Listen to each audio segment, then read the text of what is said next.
Hola, bienvenido a este video sobre teoría de control clásico. Vamos a hacer una serie de videos sobre el control automático del tipo clásico, una entrada, una salida con la variable compleja S.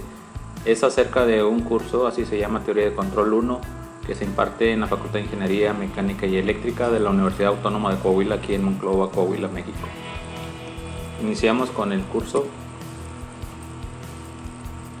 Lo primero que vamos a ver es la importancia del control automático y sus aplicaciones. Es un área donde realmente es omnipresente en ingeniería, está en todos lados. Nosotros usamos las cosas y a veces no nos damos cuenta de la complejidad de elementos que se componen, y en especial temas como el control automático se reflejan en muchos de ellos. Por ejemplo, los procesos industriales. La carrera de electrónica industrial en la facultad, está enfocada hacia los procesos industriales, el manejo de presión, flujo, nivel, temperatura, pH, etcétera. Y es un tópico bien importante donde ahí se emplea el control automático. Los automóviles también tienen diversas partes donde se puede utilizar el control automático, o se usa de hecho.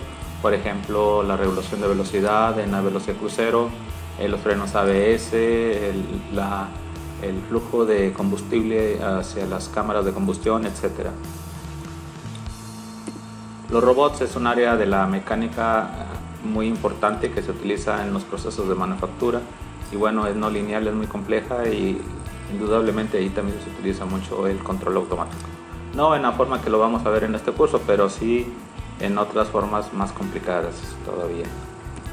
Misiles, la balística en cuestiones militares, los misiles es un tema muy importante. Se utiliza ahí el tema de la teoría de control automático, seguimiento de trayectoria, rendimiento de combustibles, optimización de llegar al punto objetivo, etc.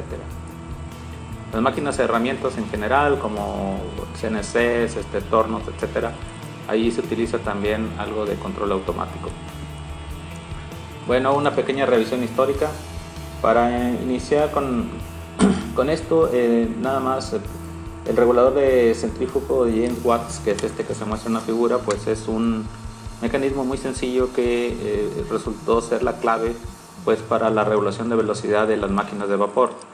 En esta parte se tiene unas bolas de acero que giran con la velocidad del motor. Cuando ésta acelera, la velocidad centrífuga hace que las bolas se levanten, el mecanismo jala la palanca hacia abajo y el lado derecho sube, y al subir cierra la compuerta el flujo de vapor hacia lo que es la máquina, por lo tanto disminuyendo su velocidad, disminuyendo la velocidad de las bolas, y estas empiezan a disminuir.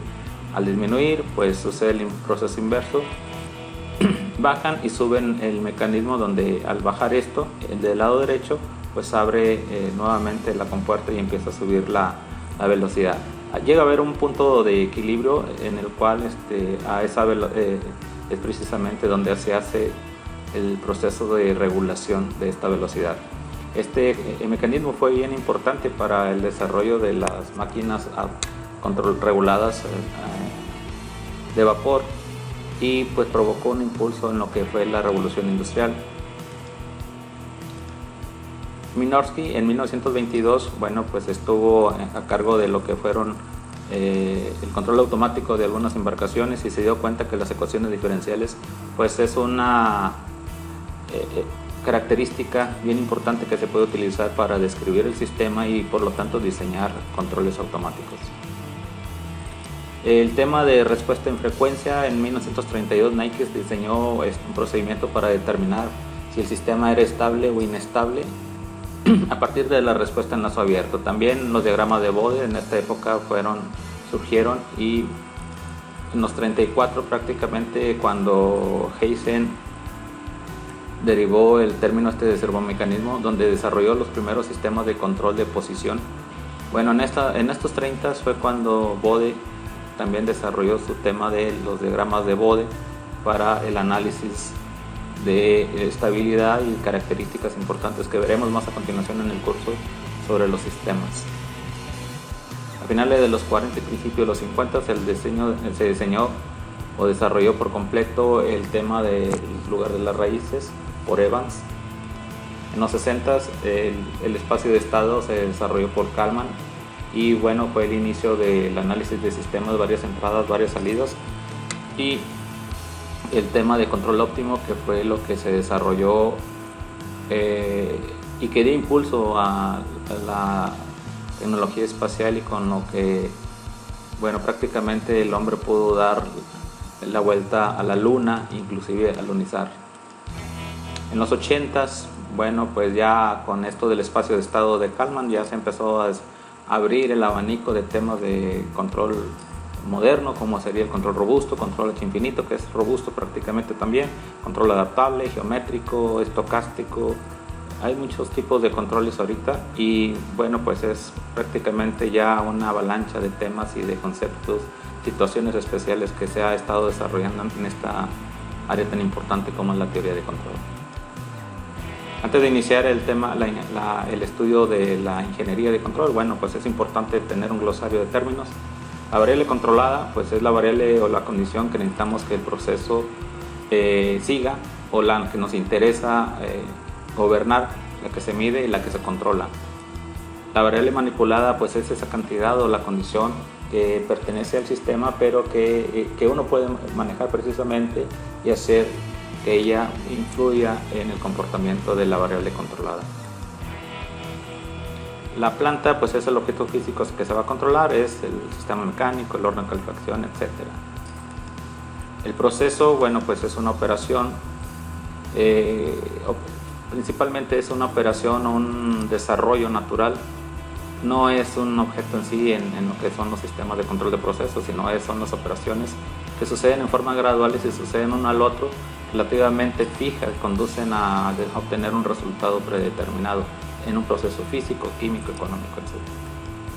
El sistema, bueno, pues son los componentes en los cuales ese proceso está ocurriendo, y que todos ellos actúan juntos y realizan un objetivo determinado. Una perturbación, bueno, pues es una señal que afecta negativamente al sistema. Por ejemplo, si tenemos un horno y debe de mantener cierta temperatura, si hay una fuga de temperatura, pues eso es una perturbación que afectaría al horno. Un avión, una perturbación es una bolsa de aire o las protuberancias que sacuden al avión, que son indeseables para el confort de los pasajeros. Bueno, esas perturbaciones van en contra de la estabilidad deseable del aparato que se está controlando. Control retroalimentado, bueno, pues es cuando la señal controlada, la señal que nos interesa, pues está influyendo en la entrada del sistema para determinar un error, y de cierta manera en que el controlador actúe en base a ese error para disminuir la diferencia. El sistema de control en lazo cerrado es prácticamente la misma.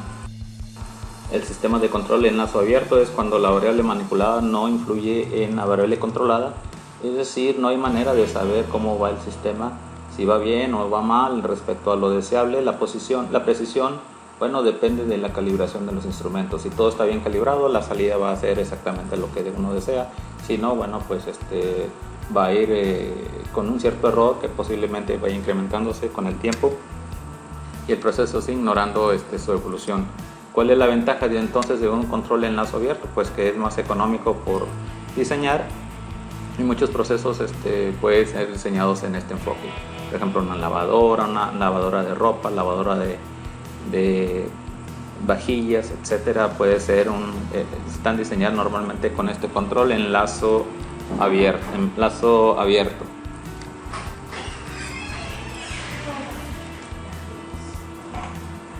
Tenemos también el sistema de control de temperatura, en el cual un horno, por ejemplo, puede ser controlado con un sistema electrónico como el que se presenta a través de esta resistencia, este rióstato. La señal controlada, pues es la temperatura, la señal manipulable, pues es la temperatura de la resistencia, y el sistema, pues es todos los componentes como el conversor análogo digital, la interfaz hacia la computadora, de la computadora hacia el proceso, como sería otra nueva interfaz, el amplificador necesario para drenar suficiente corriente hacia un relevador que inyectará la energía a la resistencia y de así aumentar la temperatura. Este es un proceso de control clásico en el cual el controlador dentro de él pues tiene la señal de referencia, la evolución, el controlador, la comparación de señales, etcétera. Bueno, y finalmente vamos a introducir un poquito aquí la transformada de Laplace, donde, bueno, es importante recordar que una transformada de Laplace es un operador matemático en el cual vamos a tener señales comunes como senoidales, exponenciales, y que van a tener expresiones algebraicas en la variable compleja S. Una ventaja de la transformada de Laplace, bueno, pues que todas las operaciones algebraicas involucran operaciones complejas como la derivada y la integral. Y también existe una ventaja adicional que es prácticamente el uso de técnicas gráficas para predecir o analizar comportamientos del sistema. Bueno, y eso sería todo en relación a este primer video de la introducción a la teoría de control 1.